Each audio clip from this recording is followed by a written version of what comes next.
The house preserves us, folds us into its memory, and when it is sated, it releases us. Sometimes alive, sometimes not, but never unchanged. Beware the heart. To touch it is to surrender. Nay. He turned the page, and the words seemed to writhe beneath his gaze, the ink darkening and twisting as if alive. The mirrors around him reflected the change, and he saw new figures among the shadows, ones that resembled him, yet warped, grotesque, and silent. Panic surged, but he could not move. The house had him in its thrall. A sudden chill swept the chamber, extinguishing the candle and plunging him into darkness. The whispers rose into a crescendo, overlapping into a cacophony that was almost unbearable. Stay, look, remember. They pressed into his mind, folding his thoughts upon themselves, erasing certainty, twisting reality. He fumbled for the candle, hands trembling, and when he relit it, the chamber appeared transformed. The mirrors now reflected not only the chamber but vast extensions of the manor itself, corridors stretching infinitely, doors appearing and disappearing at random, shadows moving independently of any logical sort.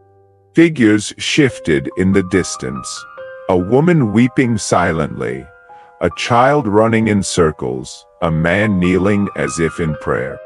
All of them bore his own features in some measure, the house folding his essence into its gallery, as if claiming him before he had fully understood.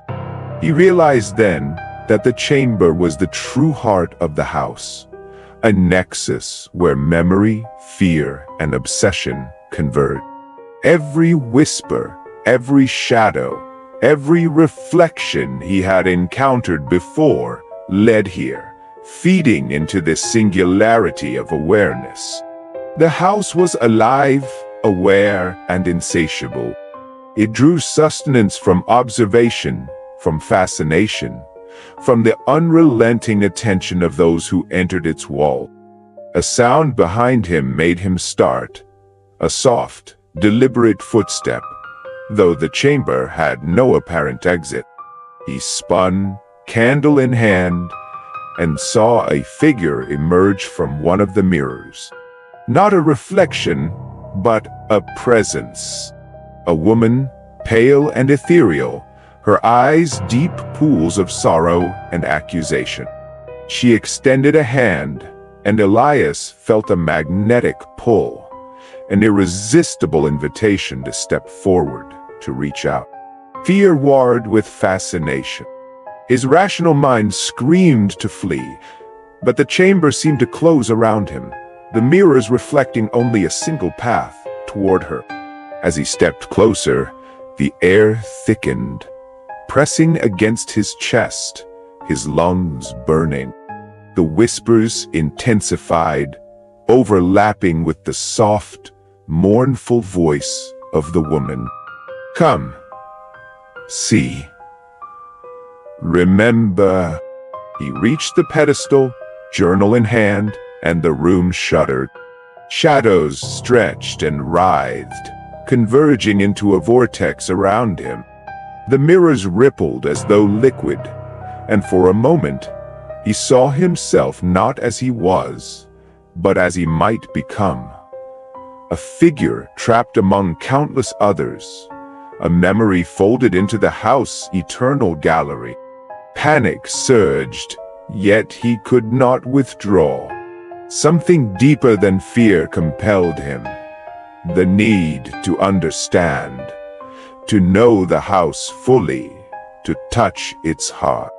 The woman's eyes met his, and he felt a sudden clarity, a horrifying truth. The house preserved those who lingered too long, but it did more than observe, it absorbed. Memory, essence, even the soul itself became part of its architecture. To confront its heart was to surrender a part of oneself irrevocably. He staggered backward, candle quivering, heart hammering, yet found the mirrors shifting, closing, guiding him toward her, toward the pedestal, toward the truth he had sought with blind obsession. Hours passed, or perhaps minutes or centuries. Time had lost meaning. The chamber seemed infinite, corridors and reflections folding endlessly. Shadows whispered, figures moved, and Elias felt himself fraying at the edges, consciousness stretching thin. The house had begun its claim, threading his presence into its memory, recording his fear, his curiosity, his longing. And yet, amidst the terror, there was a perverse sense of awe. He had found the heart of Pinewood Manor. He understood it now with clarity and dread. It was alive, it was aware, and it was patient. It would not release him willingly, only by surrendering fully, by embracing the whispers, the reflections, the shadows. Could he hope to navigate its labyrinth, though even that offered no certainty of survival? The candle guttered once more, casting the chamber into darkness. The whispers coalesced into a single insistent voice. Stay! Be part of us. Elias trembled, feeling the house enfold him, pull him into its memory. He understood that he could not escape entirely. The house had begun to claim him, as it had claimed so many before. Yet a part of him, small, desperate, defiant, still clung to the hope of comprehension, of survival, of somehow emerging from the heart of the house intact. The chamber pulsed around him, shadows writhing, mirrors reflecting infinite versions of himself, and the figures of the long-lost residents. Elias stepped forward, journal in hand, heart racing, and the house exhaled a soundless sigh, patient and eternal. He had entered its heart, and the heart had entered him. The night stretched onward, infinite and oppressive. Outside, the forest leaned closer, pine needles whispering in the wind. Inside, Pinewood Manor thrummed with life, a living labyrinth of memory, fear, and obsession. And Elias, trembling, aware, and terrified, took the next step into its embrace, knowing that the house would remember him forever. By the fifth night, Pinewood Manor no longer merely observed Elias. It possessed him. The walls pulsed with unseen rhythm. The floorboards whispered beneath his steps, and the air itself seemed thick with sentience. Every shadow had weight. Every echo of his footsteps multiplied into countless variation. He moved through the labyrinthine halls, candle in trembling hand, yet it felt as though he was not moving at all. Or perhaps the house moved him, guiding, twisting, drawing him deeper into its heart. The corridors now shifted at will. He would step forward, and the door behind him would vanish, replaced by another hallway lined with mirrors that reflected not reality but possibility. Each reflection a distorted version of himself, eyes hollow, features gaunt, lips twisted in silent scream. Sometimes he glimpsed fleeting figures, a child kneeling in sorrow, a woman weeping, a man bowing in prayer. All bore hints of his own visage, and he recoiled, realizing with horror that the house was folding him into its gallery of memory, threading his very essence into its architecture. The whispers had grown into voices, multiple, overlapping, insistent. Some beckoned, some warned, some accused. Stay, come, watch, be part of us. They were all around him, within him, shaping thought and perception until he could no longer distinguish between his own mind and the house will. He found himself before a door he had never seen, massive and carved with grotesque patterns, faces contorted in pain, hands reaching from twisted vines, eyes that gleamed with uncanny awareness.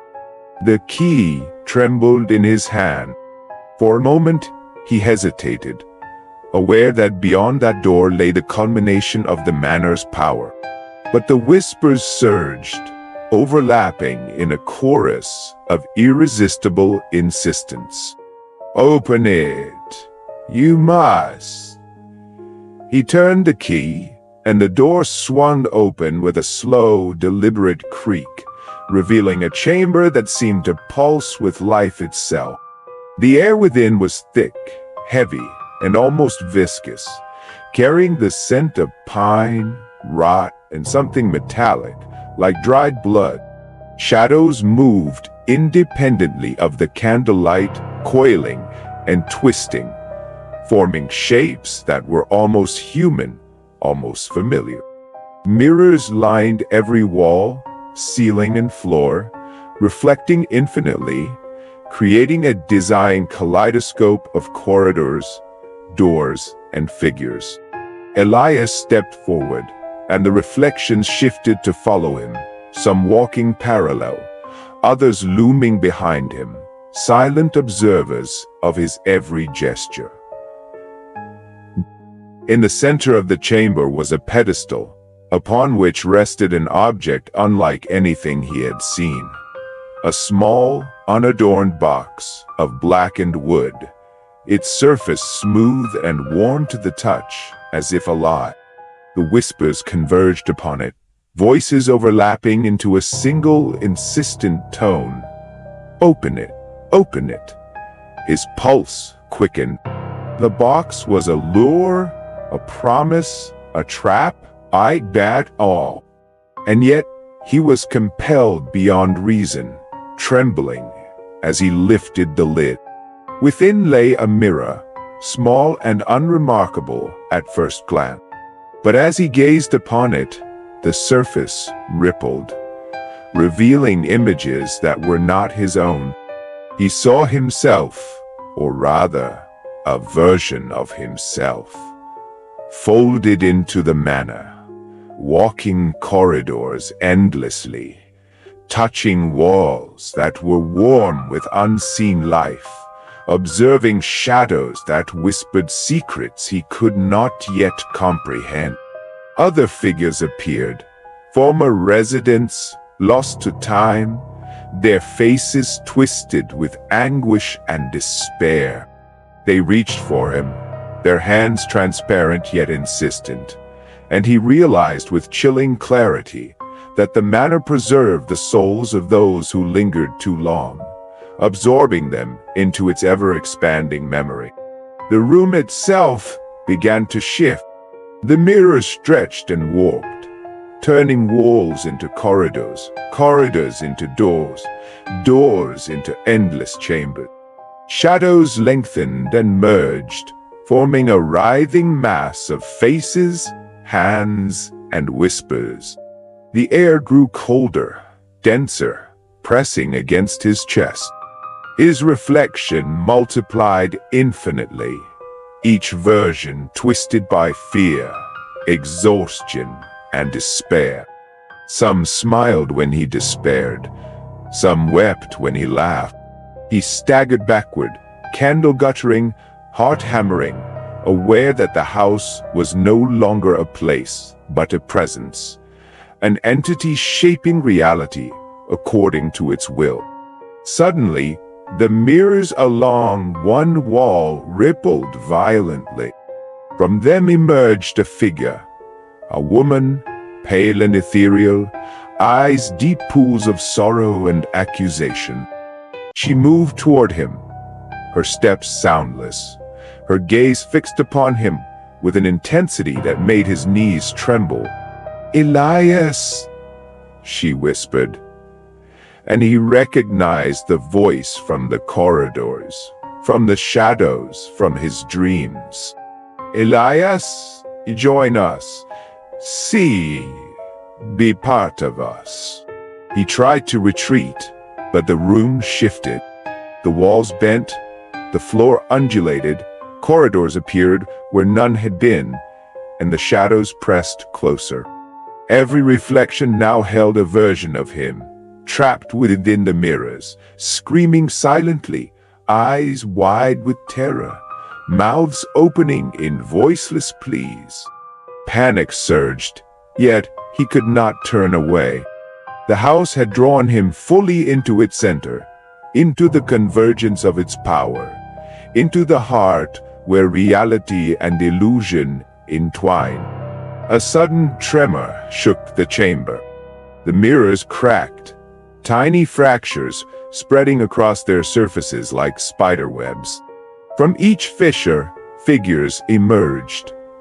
A man kneeling, a child running, a woman reaching, all bearing fragments of his own face. They circled him, whispering, pressing, drawing him into their midst. Elias felt a pull, irresistible, toward the pedestal, toward the small mirror, toward the understanding that the manor demanded. Fear and fascination warred within him.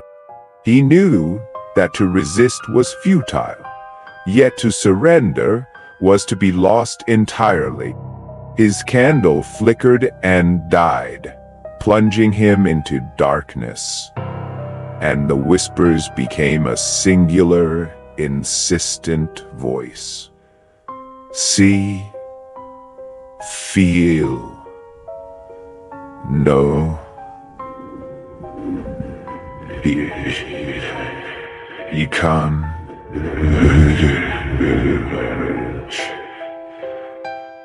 He felt himself dissolving, folding into the manor, a single note in the symphony of its memory, his essence merging with centuries of those who had entered and not returned.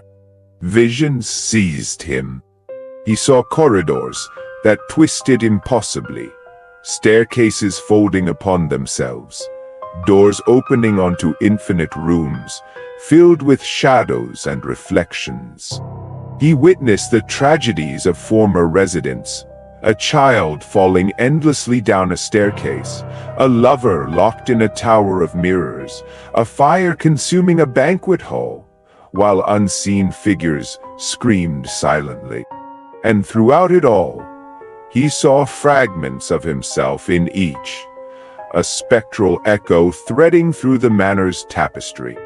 The woman emerged again, her hands reaching, her eyes imploring, and he realized with a horror that paralyzed him. The manor was alive, aware, insatiable. It did not merely observe, it consumed, preserving memory, fear, and soul itself. To confront its heart was to surrender irrevocably, yet to withdraw was impossible. The corridors shifted, shadows pressed closer, and his reflection in the broken mirrors multiplied, distorted, and twisted until he could no longer distinguish the real from the spectral. Elias fell to his knees, hands trembling, mind fracturing under the weight of perception and reality bending around him. The house had claimed him partially, threading his presence into its essence, folding him into the gallery of memory and shadow. And yet, amidst the terror, he understood the terrible beauty of the manor. It was eternal, patient, and perfect in its preservation of those who lingered, capturing life, fear, and obsession in a single living organism. He felt himself lifted, drawn toward the pedestal, the small mirror at its center. The whispers intensified, overlapping into a singular command: become, join dot, ch, endure dot. And as he reached out, fingertips trembling, the surface of the mirror rippled, and for a moment, he saw the ultimate truth, a gallery of souls, reflections of every inhabitant who had entered before him, including his uncle, Thaddeus. They watched, silent, trapped, yet alive in some infinite sense, their eyes pleading and accusatory, aware and aware of his awareness. Elias understood then, with absolute certainty, that the house demanded completion, observation, and surrender.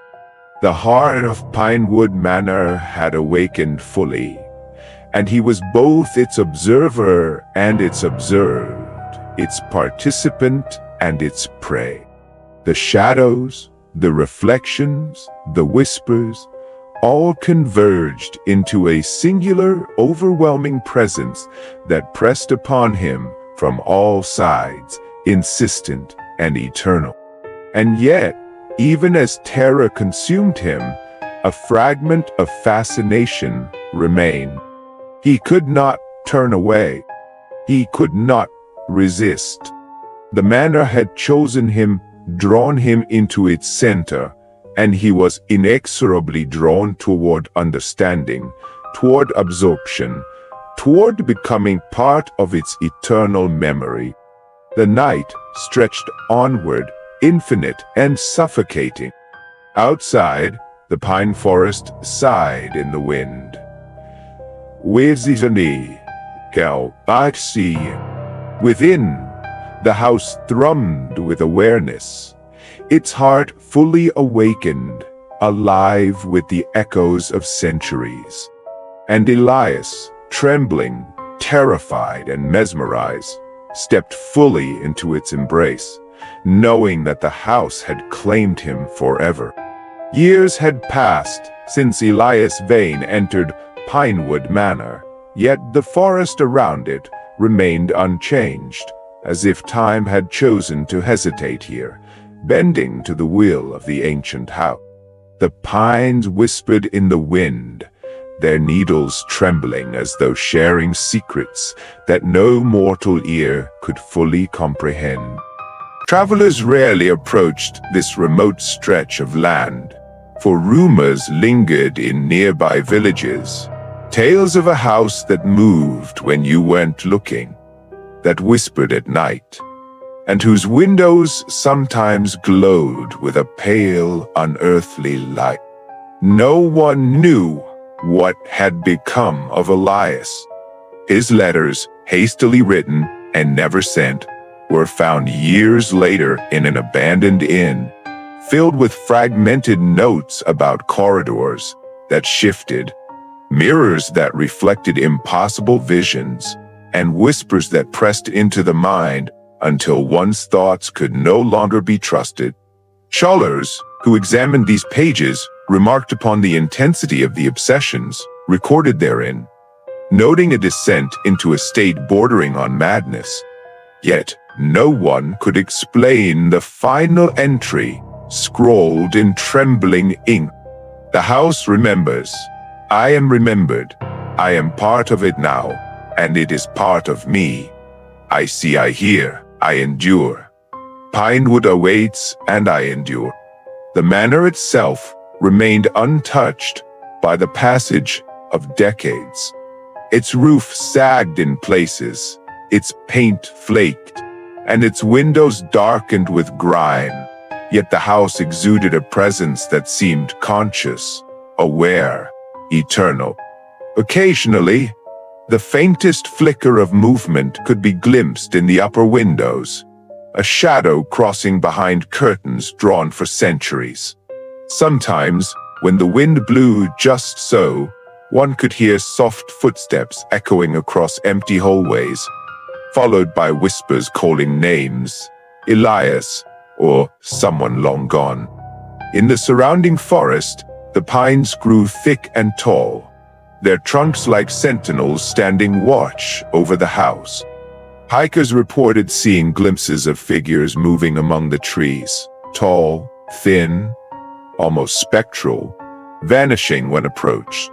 Those who lingered too long described a growing compulsion to return to the house, an inexplicable pull toward its doors, even if they had never entered. Many turned back, shivering, leaving the forest behind, yet a few could not resist, vanishing into the shadows. Inside Pinewood Manor, corridors still twisted impossibly, and mirrors held within them the memories of countless souls. The shadows that had once pursued Elias now moved with a calm, patient intelligence, observing, recording, preserving. And among these shadows, a single presence lingered, Elias himself, altered, bound to the manor in ways he scarcely understood. His reflection no longer matched his original form. It shifted, stretched, and folded into countless iterations, each aware, each conscious, yet all part of the house's eternal memory. Visitors who dared approach the manor, often scholars of the occult or thrill-seekers, reported strange phenomena. Candles flickered without wind, doors creaked open by themselves, and sometimes glimpses of a gaunt man could be seen moving among the halls, watching, waiting. Some claimed to hear whispers calling their own names, indistinguishable from the soft sighing of the pine forest. Those who tried to enter often described a sense of vertigo, corridors stretching beyond reason, mirrors reflecting impossible geometries, and a pervasive feeling of being observed. Few returned unchanged. Among the most disturbing reports was that of a distant traveler who claimed to see a figure in the house's highest window, staring outward, eyes hollow yet filled with knowledge and sorrow. The witness described a sensation of being watched, of being measured, of being remembered by something vast and patient. Some villagers whispered that this figure was Elias, transformed by the house into an eternal sentinel, a living memory intertwined with the manor's consciousness. The house itself seemed to breathe, its presence extending beyond walls and timber, into the very air of the forest. Animals avoided the grounds, and even the wind seemed to shift in unnatural patterns when passing near. Those who camped nearby spoke of dreams that were not their own. Corridors, rooms, whispers, shadows, all playing out within the mind as if the house reached through sleep, threading its memory into the consciousness of the living. Yet Pinewood Manor was not merely a prison. Within its infinite corridors and reflections lay a strange, terrible beauty. Time folded upon itself in ways that allowed one to witness lives long past, preserved in the texture of walls, in the shimmer of mirrors, in the dance of shadows. The house was an archive of humanity's obsessions, fears, and desires, eternal and patient, recording with perfect precision every glance, every heartbeat, every whisper that entered its domain. And Elias endured, now fully merged with the house, part observer, part participant, part memory. He wandered the corridors endlessly, speaking with shadows, seeing reflections of the past, recording the lives of those who ventured too close. He had become a custodian of the manor, bound to its heart, aware of every corner, every secret, every soul it had ever claimed. The house remembered, and through it, he remembered. A consciousness stretched across decades, folding present, past and future, into a single eternal awareness. Sometimes he caught glimpses of his own former self in mirrors that no longer reflected reality but possibility. Pale, terrified, desperate. The man who had entered the house seeking understanding, now lost, altered, preserved. He reached for the small mirror he had once touched in the heart chamber, and the surface rippled, revealing countless versions of himself, all aware, all watching, all enduring. Each whispered, each moved, each participated in the eternal memory of Pinewood Manor. Beyond the walls, the forest sighed in the wind, whispering secrets to anyone who dared listen. Travelers passing the manor's grounds felt the pull, the irresistible tug toward the forgotten house at the edge of the pine woods. Some saw shadows move behind the darkened windows. Figures paused in the corridors, glimpsed reflections that were not their own. A few braved the doors, and the house welcomed them, patient and eternal, folding them into its memory, just as it had Elias. And so it continued. Pinewood Manor, ancient, patient, alive, sustained by the obsessions, fears, and souls of those who lingered too long. Its corridors twisted, its mirrors multiplied infinitely, its shadows whispered truths and half-truths, and within its heart, Elias wandered, fully aware, fully claimed, eternally enduring. He had become both prisoner and custodian, memory and presence, a single consciousness folded into the infinite mind of the house. Time mattered little here. Decades, centuries, a lifetime, none could be measured. Visitors, intruders, wanderers, or lost souls, each became part of the manor's eternal tapestry. And Elias, once a man seeking understanding, now a fragment of something greater and unfathomable, moved silently among the corridors, a witness to all, a keeper of all, a shadow among the pines. The wind whispered through the forest, the pines trembled, and Pinewood Manor stood, patient, eternal, alive with memory and soul. And somewhere within, Elias endured, watching, remembering, and becoming, forever part of the house that had claimed him.